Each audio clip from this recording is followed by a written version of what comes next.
Good morning, everyone. I'm Steve, And I'm Scott. and together we're Backyard Musings broadcasting live Apple Valley. Science and Technology Channel.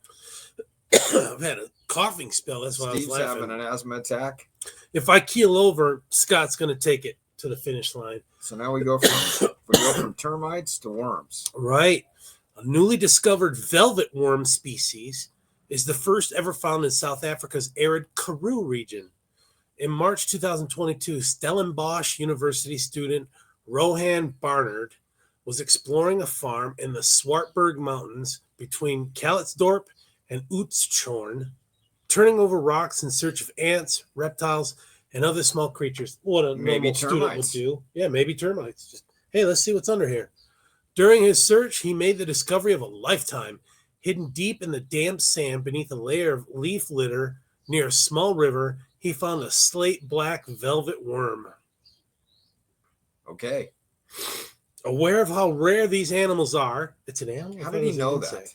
How did he know they were rare? I think we're going to get into it. They found one like 5 years previous. He collected a specimen and shared a photo of it on the biodiversity observation app iNaturalist. Would you like to know more?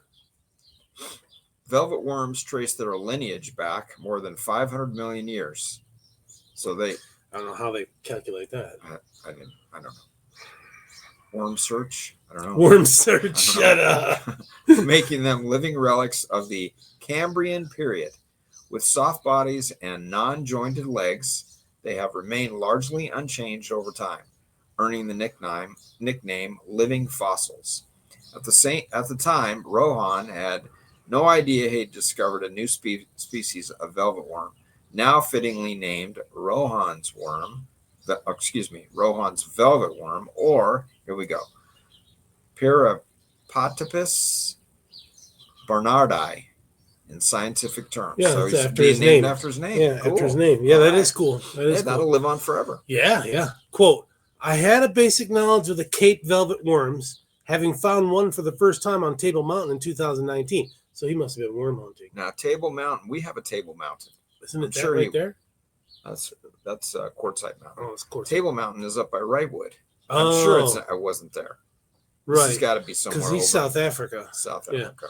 My older brother was under assignment from his zoology lecturer, Professor Saville Daniels, to collect velvet worms. With my interest in ants, I gladly assisted him in this task. Rohan, now a third-year Bachelor of Science student in conservation ecology and entomology, explains.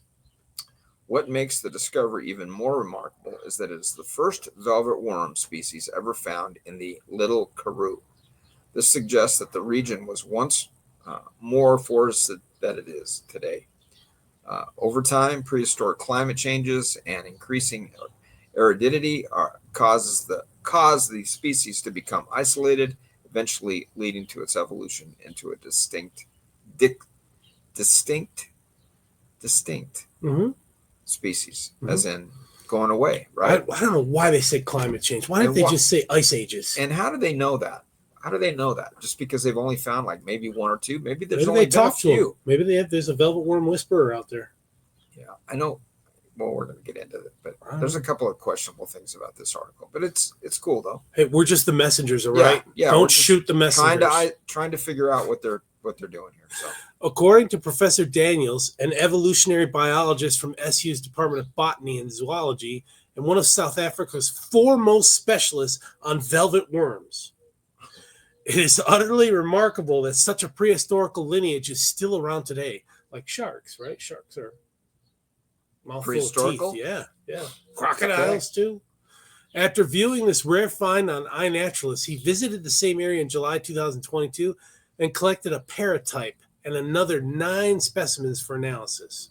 The results of this analysis and the announcement of 7 new species of velvet worms were published in the journal Ecology and Evolution recently. Daniels, the first author on the paper, says South Africa's velvet worms are mainly found in prehistoric Afro-temperate forest patches that can persist in deep gorges in the Cape Fold Mountains. Well, that's pretty specific. Got to be a deep gorge. Yeah. Quote, probably because the shade, moisture, the shade right? and moisture. Yeah. Quote, the origins of these forest patches can be traced to the early Miocene, about 23 to 15 million years ago, when the region used to be temperate and subtropical. During the late Miocene, however, the region underwent significant climatic changes, with a decrease in rainfall due to the advent of the Proto-Benguela Current along the west coast and two geotectonic uplifting events. These events resulted in a complex mosaic of habitat connectivity and isolation, what we know today as the Cape Fold Mountains, driving the speciation of habitat specialists such as velvet worms, he explains. Daniels used a new mitochondrial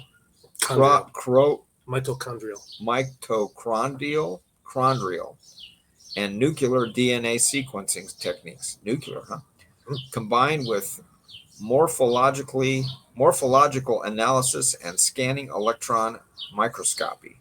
We're going to call that SEM from now on, right? SEM, if it comes back up, to determine that P. Barnardi diverged from its most recent common ancestor about 15.2 million years ago. I don't know how they count that. I don't they either. count the rings, and if they cut it open, see how many rings are inside? Yeah. I know nothing about the internal parts of a worm. Neither do I.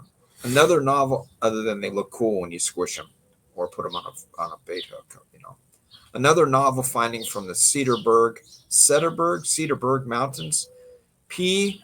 Cederberg Genesis can trace its lineage to 12.47 million years ago. So about why 12.4? So why not 12 and a half? Yeah, how do they get it why to did that they exact? just say that? Yeah, I don't that's know. Something we should talk to our producers about. Just round up.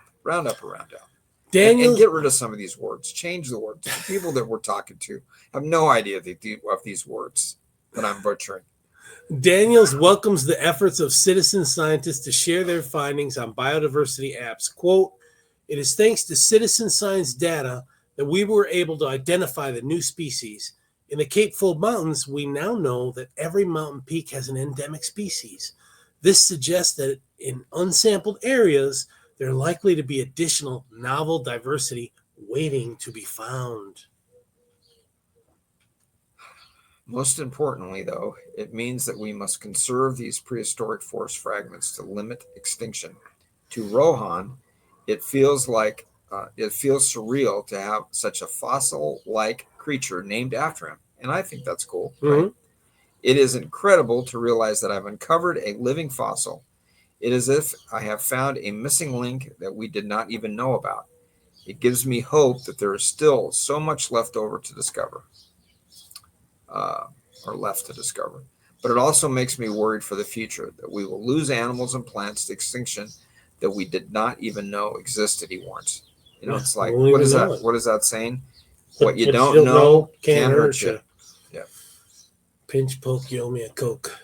Like the indestructible water bears, tardigrades, modern velvet worms are looked on as a separate line of evolution and placed in a distinct phylum that arose independently from some long-forgotten marine ancestor, probably the Halosogenia.